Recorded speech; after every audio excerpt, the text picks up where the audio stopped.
Hello everyone, I'm Dr. V. Mohan, Chairman of Dr. Mohan's Diabetes Specialty Center.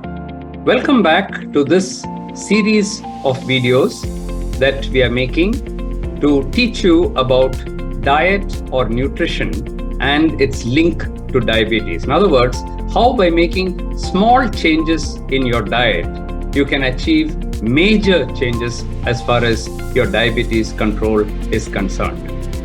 In the last video, and in case some of you have missed my first video, please click the link on the top and you can see my previous video.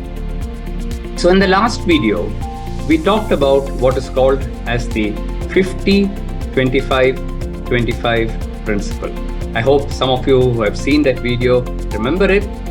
Just to refresh your memory, I was talking about the 50-25-25 principle in relation to your plate or the thali in which you eat your food. For a typical lunch or a dinner, what we typically do is that we load our plate with whatever carbohydrate there is.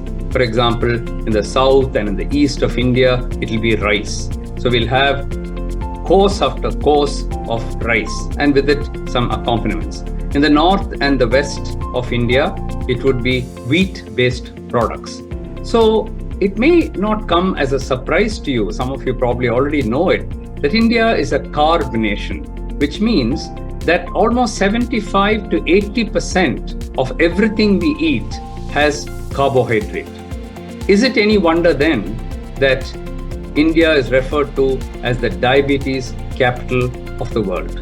We and others have shown that there is a direct link between the excess carbohydrate that you consume and the development of type 2 diabetes, and in those with type 2 diabetes already, in controlling their diabetes itself, they have problems. And that's why I introduced the concept of the 50-25-25 principle.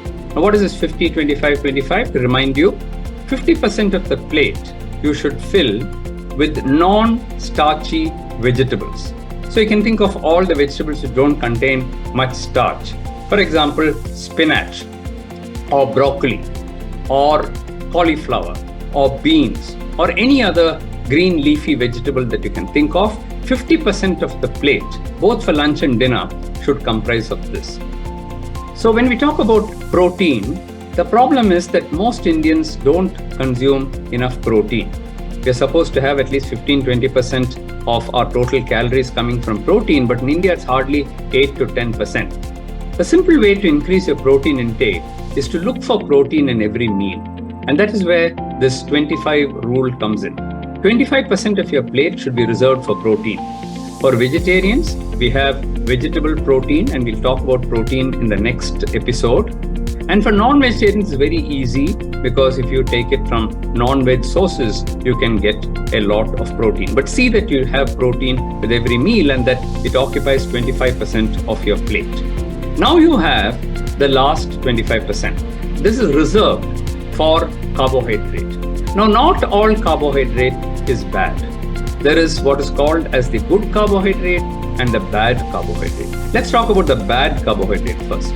Bad carbohydrate refers to refined sugar, glucose, anything which is very sweet, and also refined cereal like the polished white rice or refined wheat, maida, anything which is white.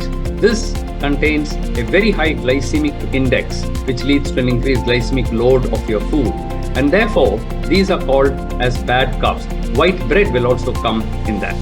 Whereas if you use brown bread, for example, or unpolished wheat or whole grain wheat as we call it, brown rice, these would be healthier options for carbohydrate. Of course, millets will also come there, but millets can also be milled, remember.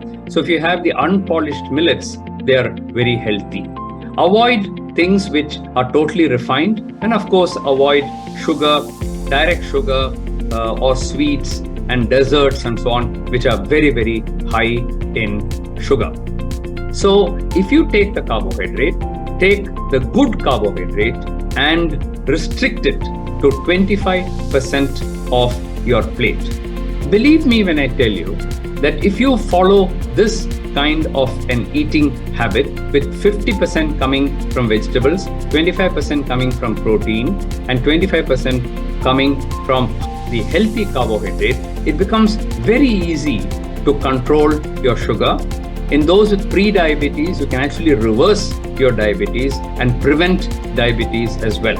So both for the prevention as well as for control of diabetes, all over the world, but more particularly in India and in South Asia, it is the restriction of the carbohydrate and replacing it with protein as well as healthy fats, which is the secret to preventing diabetes as well as in controlling it. In subsequent videos, we'll talk a little bit about the protein as well as the healthy fats. So please stay tuned.